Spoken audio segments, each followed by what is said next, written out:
Next, we're going to be making the mirepoix. I know you've heard me talk about it. You've probably heard other chefs talk about it. What it really is a very, very basic combination. It is 1 part carrot, 1 part celery, and 2 parts onion.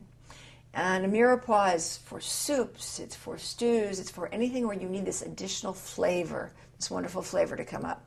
It's classic. The only time you would not use a carrot in a mirepoix was if you were making a fish stock. But I've got some great shredded carrots, which is going to save me some time.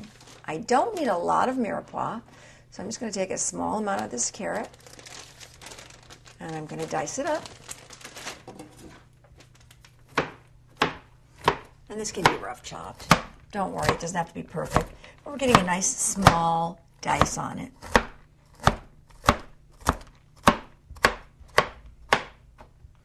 This is going to go in with my bacon into my stuffing and my fruit. Okay, that's good. And a little piece of celery.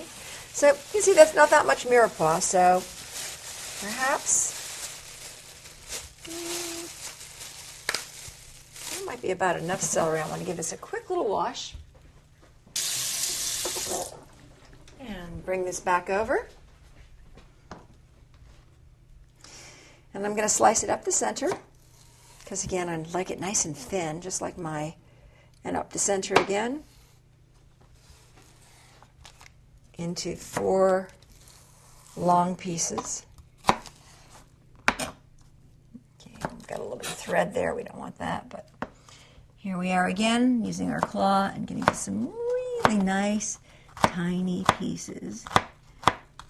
It's going to be beautiful for our mirepoix because it's all going to actually melt together and create this wonderful flavor. Now you can see I'm going a little fast, and if you can't go this fast, that's fine. Take your time. Just remember to keep these fingers curled under and your knuckle against the knife and your thumb behind so that we don't lose any digits.